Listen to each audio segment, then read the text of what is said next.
Another video, and this time I have made a Black Templar Helmet, and this took a while for me to finish.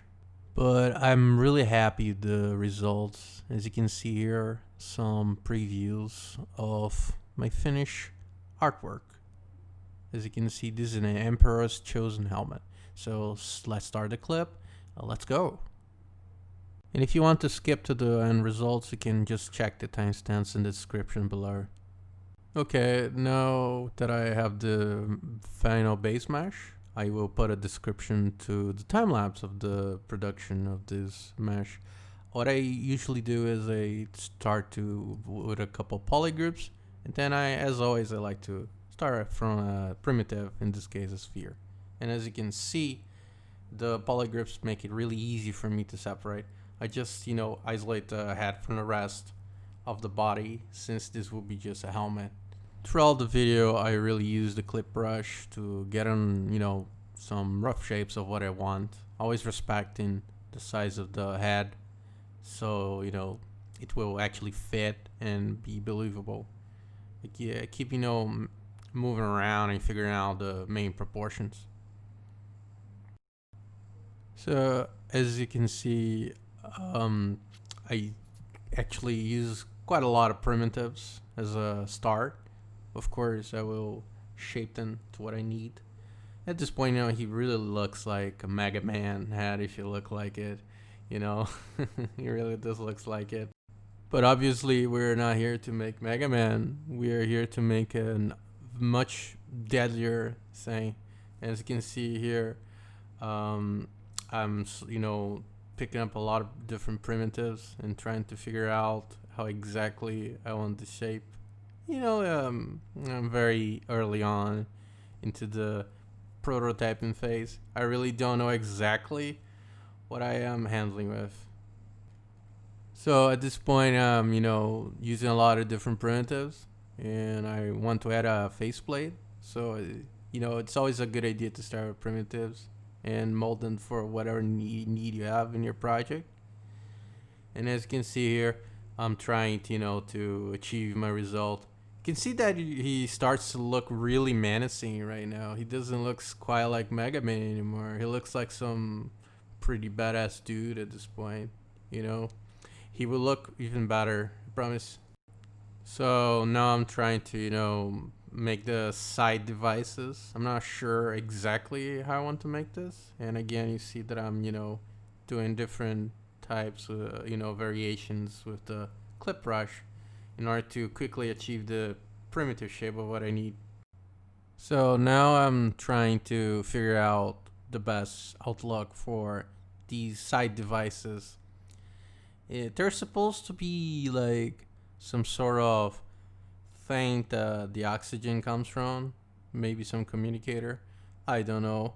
If you know, what they're supposed to be in the canon, just tell me about it on the comments below if you want. So I'm trying to add some further design here and whatnot. In sculpting, I often have to revisit and determine what to do, and this is no different here. As you can see, I'm constantly panning the camera around trying to figure out the best way to have my shapes. One of the most important things to have in mind is to always, if you don't like a design, it's completely fine for you to, get back and change it later on. This is the concept and phase. A lot of these things are not going to be on the final product. So never be afraid to, get 2 steps back. So you can get like 5-4 or something. So again, as you can see, I'm adding more primitives, which I dynamashed and used the clip brush at, and I'm constantly trying to figure out the best outcome for all this. Masking then and stretching is completely fine too, because I have so much control over this concept. As you can see, you can even clip in really interesting ways to flatten them or straighten them in the corners as much as I need. Now I'm also using the masking, which consists of masking apart and then extracting. This is very useful if I want to, add some really quick bits, right, to the concept, which I can then quickly model and sculpt as I see fit. So I'm jumping a lot of stages. I took actually like 2 weeks and a half to do this, so I hope you don't mind if I do. I find it to be much more interesting if I edit and present this format. As you can see here, once again, I'm masking, and later on, I'm striking, and I'm, sharpening later on too, right here. This is, a very sharp model, so it's important to have that. In this stage, trying to figure out how to properly, you know, put a faceplate or an underplate. So I start as a capsule and just, pick up a sphere, just stretch it out, then I mesh it. Now I'm trying to figure out the best way to do it. As you can see, I just use a round surface to do the plate. Alright, at this stage, I'm already, more or less getting to where I want. So I'm trying to sharpen more stuff, clipping to get a sharp surface. And as you can see here, I'm getting real close. The helmet looks much meaner and much sharper. You can notice the eyes, they look much, deadlier. So now I have to deal with the faceplate, right? The outer one.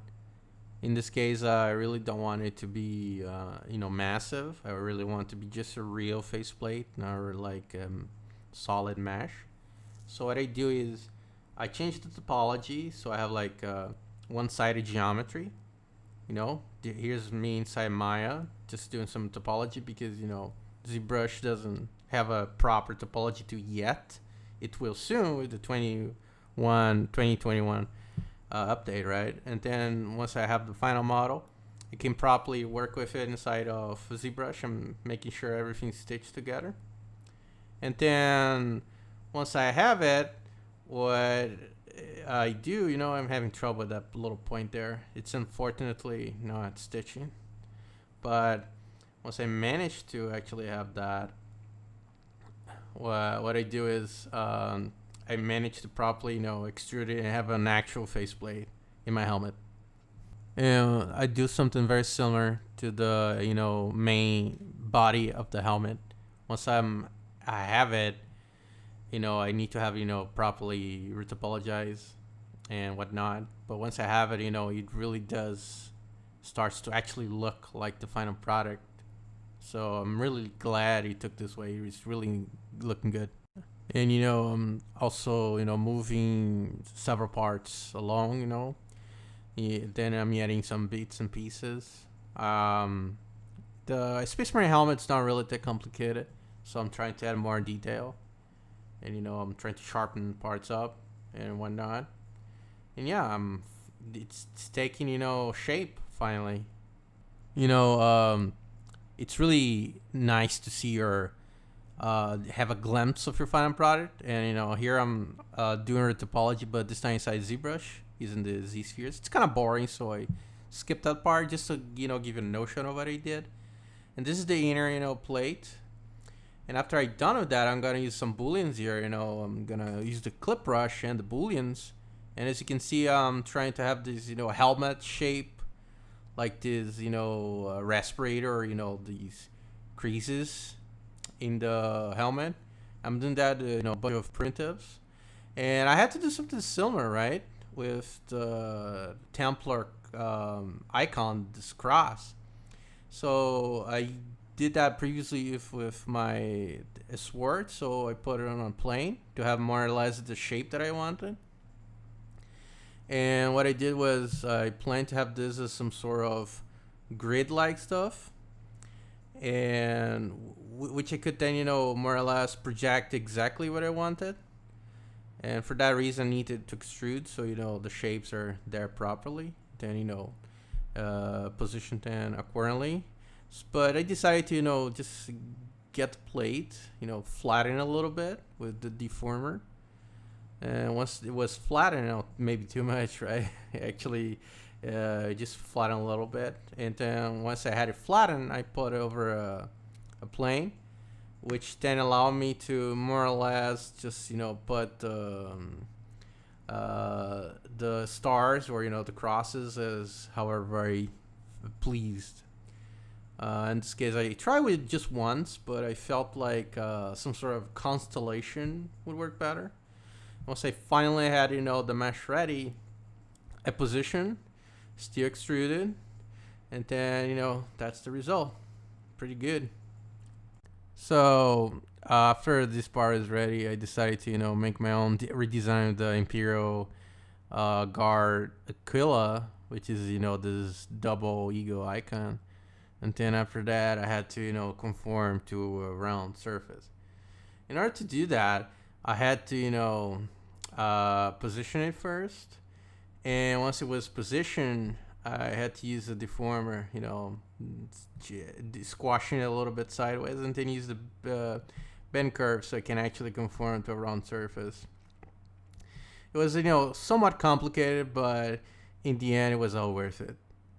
And finally, the last part, to make this helmet perfect for Emperor's Chosen, it was, the time to make a proper laurel wreath, right? So I had to make a proper brush for that. I'm trying to figure out here. I made some guiding lines. I framed the crease line, and then I used the brush alongside it. After that, I decided to, initiate a series of sculpting around so I can have, the proper shape of what I wanted. I'm isolating here with polygroups, and, you can see, gradually take shapes and whatnot. It was a long process, which I'm not really, going to put the whole process here. But I say I did a good job here, Here you can see that, I'm trying to sculpt it to make it look like leaves and whatnot.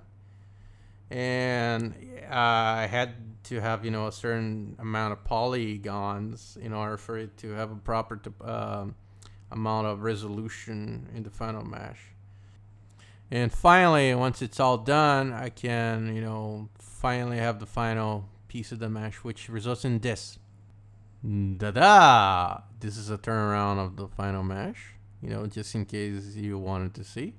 And I'm really happy with it. Look at how menacing it looks like.